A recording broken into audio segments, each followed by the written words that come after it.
doing something profoundly powerful. You are separating from it. You are no longer the feeling. You are the one experiencing the feeling. You are the sky, not the storm passing through. Step 2. Reframe the story. The trigger will always come with an automatic negative story. He's late because he doesn't respect me. She's quiet because I bored her. I didn't get the promotion because I'm incompetent. Your job in this step is to consciously, deliberately challenge that story. Generate at least one, preferably two, alternative neutral explanations. He's late because traffic is bad. She's quiet because she's tired from work. I didn't get the promotion because the company is restructuring. This isn't about Pollyanna-ish denial. It's about introducing doubt into the dictatorship of your negative bias. It's about reminding your brain that there are other ways to interpret the world, ways that don't always end with you being the problem.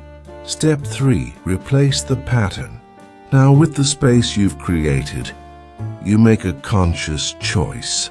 Instead of the automatic reaction, sending an angry text, withdrawing coldly, spiraling into self-criticism, you choose a different, self-affirming action. This could be taking 3 deep, slow breaths, focusing on the exhale. It could be placing a hand on your heart and saying to yourself, I am safe in this moment. I am okay. It could be physically moving, standing up, stretching, splashing water on your face to reset your nervous system. It could be delaying the conversation until you are regulated. This step is a small act of rebellion. It is you, the adult, gently taking the hand of the frightened child inside and saying, I've got this. We are safe now. This is how you begin to rewire the circuitry, one triggered moment at a time.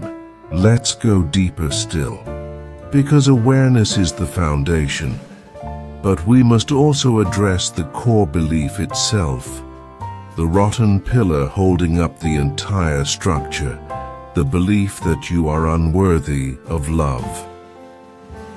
This is the central lie, and it cannot be argued with logic alone.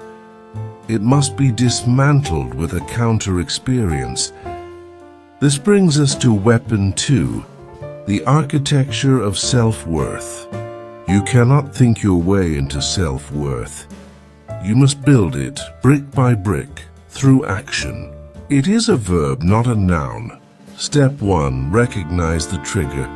In this context, the trigger is any situation that activates your core unworthiness.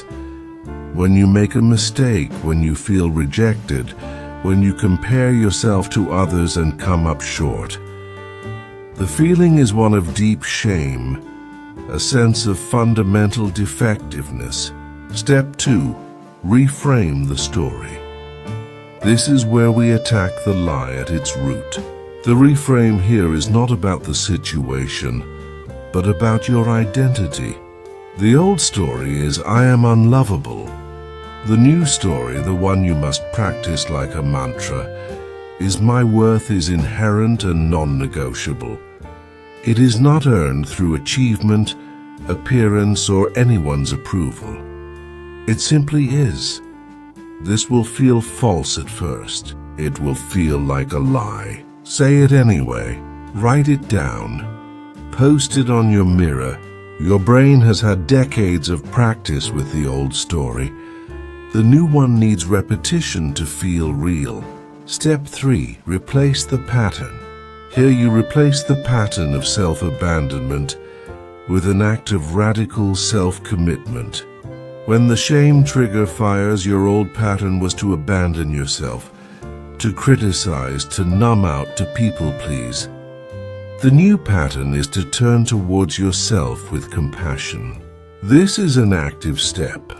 It might look like speaking to yourself with the kindness you would offer a dear friend. "Oh, honey, this is so hard right now, but it's okay. I'm here with you." It might look like honoring a boundary you set, even if it disappoints someone else. It might look like taking a mental health day when you're overwhelmed, instead of pushing through until you break.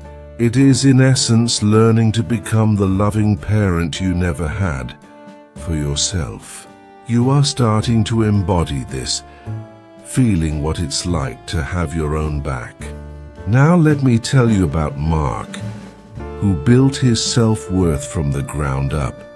Mark was a high achiever, a man whose entire sense of value was tied to his job title and his salary.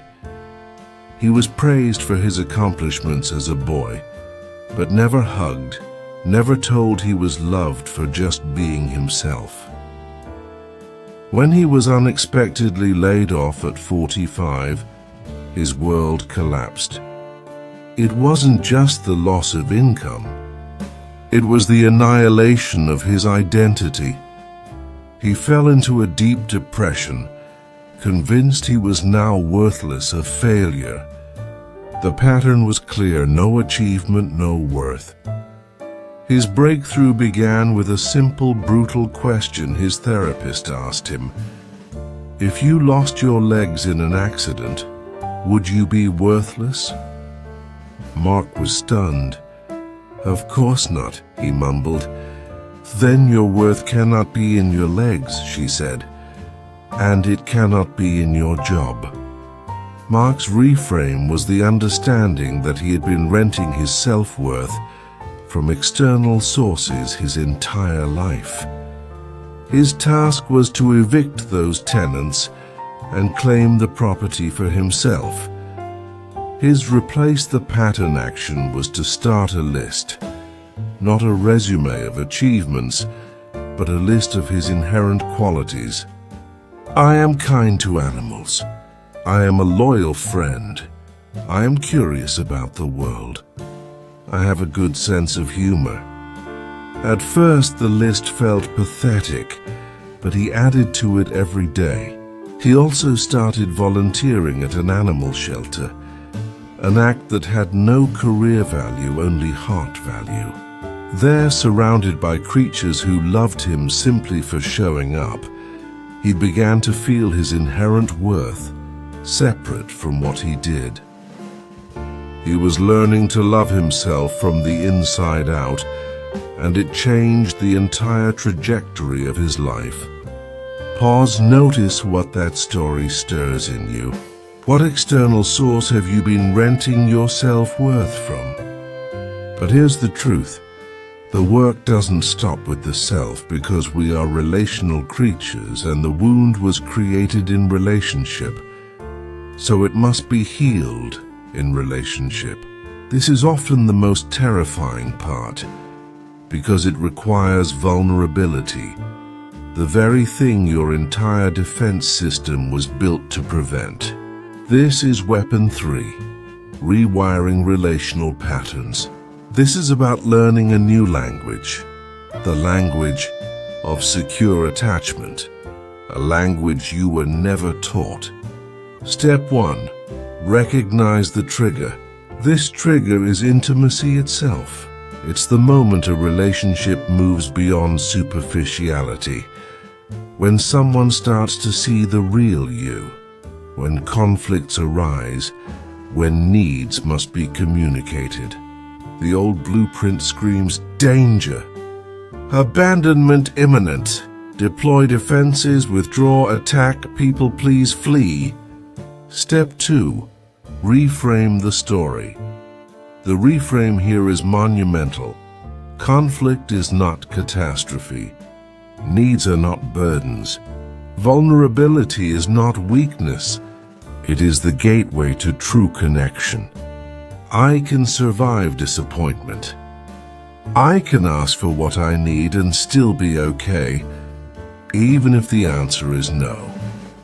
This reframe allows you to see relationships not as a perpetual test you are doomed to fail, but as a dance of two whole imperfect individuals.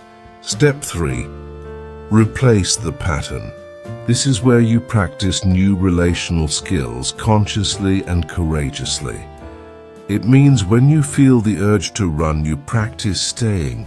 Gently, it means instead of assuming you know what your partner is thinking, he's angry at me, you practice asking from a place of calm curiosity.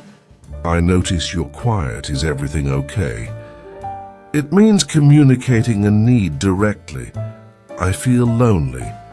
I would really love some quality time with you this week, instead of hoping they'll read your mind and then resenting them when they don't. It means learning to repair after a rupture. To say, I'm sorry I snapped, I was feeling triggered, which is a superpower that completely changes the dynamic of a relationship. This is how you build secure attachments, not by finding a perfect person, but by showing up imperfectly and authentically yourself. What no one tells you is that every time you do this, you are not just healing your current relationship. You are surgically altering the past, giving that inner child a new experience, a new template for what love can feel like. Safe, respectful, and real. Let's go deeper into the body, because this wound is not just held in the mind, it is encoded in your very flesh, in your posture, in your breath, in the chronic tension in your shoulders and jaw. Your body has kept the score, and it is time to settle the account. This is weapon 4, somatic reclamation. Your body is the final frontier of this healing, because it was in the body of a small dependent child that the original fear and pain were experienced and stored. You can think new thoughts all day, but if your body is still braced for impact, it will override your best intentions. Step 1. Recognize the trigger. This is a body-based awareness. Notice when you are disassociated, floating above your body, numb. Notice when you are tense, coiled like a spring. Notice when your breath is shallow and high in your chest. These are somatic triggers, the body's memory of the past playing out in the present. Step 2. Reframe the story. The reframe here is, my body is not the enemy. It is my oldest ally. It protected me by storing this pain, and now it is ready to release it. These sensations are not dangerous. They are just energy that needs to move. This changes your relationship with your body from one of frustration or disgust to one of curiosity and partnership. Step 3. Replace the pattern. This is where you use physical practices to discharge the stored trauma and regulate your nervous system. This isn't about intense exercise. It's about gentle, mindful movement. It could be trauma-informed yoga, focusing on releasing the hips and psoas where fear is often stored. It could be somatic experiencing, learning to tremble and shake to complete the thwarted fight or flight response. It could be as simple as lying on the floor and feeling the ground support you, reminding your body of its inherent safety in this moment. It could be humming or singing to stimulate the vagus nerve, which calms the entire system. It is learning to breathe deeply into your belly, signaling to your ancient brainstem that the danger has passed. This work reunites the mind and body, ending the civil war within. You feel it making sense already, this need to bring the body along on the healing journey. Now for our final story, let's talk about Anya. Anya was a woman who lived entirely in her head. She was brilliant, a successful writer, but she was disconnected from her body, which she saw as a faulty vehicle that carried her brain around. She had no memory of her early childhood, a common symptom of trauma. She suffered from mysterious chronic pain and anxiety that no medication could fully touch. Her therapy involved very little talking. Instead, her therapist guided her through body scans and mindfulness. One day, while simply lying on a mat and being guided to notice the sensations in her stomach, she was suddenly, violently overcome with a memory. Not a visual memory, but a somatic one. She felt the sensation of being an infant, alone in a crib, screaming and no one coming. The profound cellular level despair of it. She didn't see it. She felt it in every fiber of her being. She wept. Great, heaving sobs that seemed to come from a place deeper than she knew existed. And as she wept and shook, her therapist gently encouraged her to stay with the sensation, to let it move through her. She wasn't re-traumatizing herself. She was finally, after 40 years, completing the biological stress cycle that had been frozen inside her. When the storm passed, she felt exhausted, but also lighter. The chronic tension in her shoulders, a lifelong companion, had diminished. The constant background hum of anxiety was quieter. Anya had reclaimed a part of herself that had been left behind in that crib.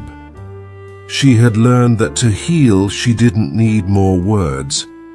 She needed to feel, to release, to come home to her body. Pause, ask yourself this now. What is your body trying to tell you? What sensation are you avoiding?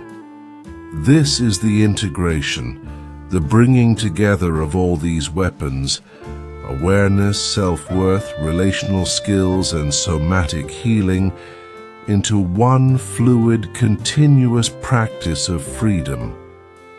This is not a linear process. It's a spiral.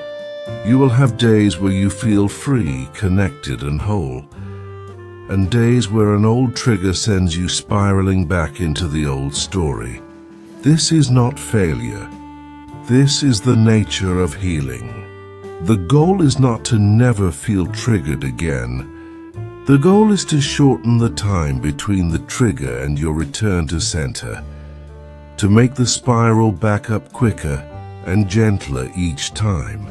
This is how you end the lifelong effect of not being loved as a child pattern tonight and every night that follows, by making this your new practice, your new religion. You are learning the language of your own soul. You are becoming the secure base you always needed.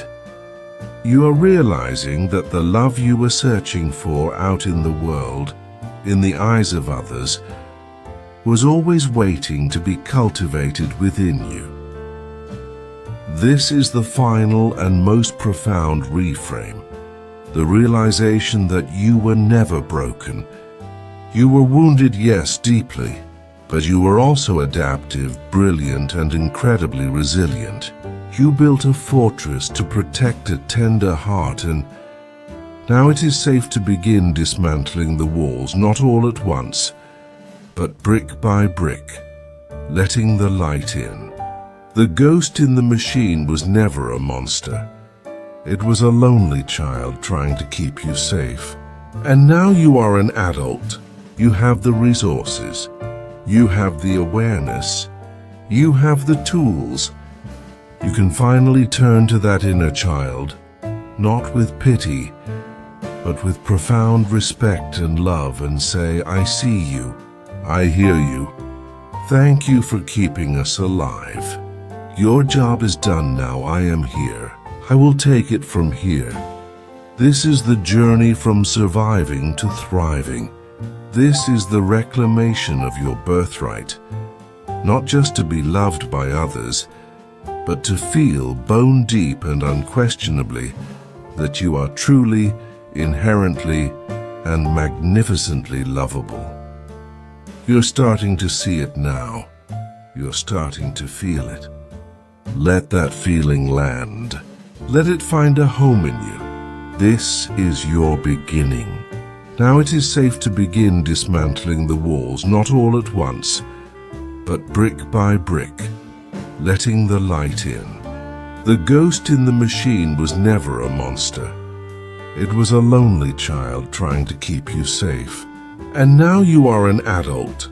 You have the resources. You have the awareness. You have the tools. You can finally turn to that inner child, not with pity, but with profound respect and love, and say, I see you. I hear you. Thank you for keeping us alive.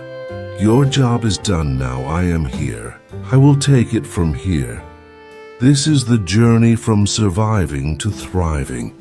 This is the reclamation of your birthright. Not just to be loved by others, but to feel bone deep and unquestionably that you are truly, inherently, and magnificently lovable. You're starting to see it now. You're starting to feel it. Let that feeling land. Let it find a home in you. This is your beginning.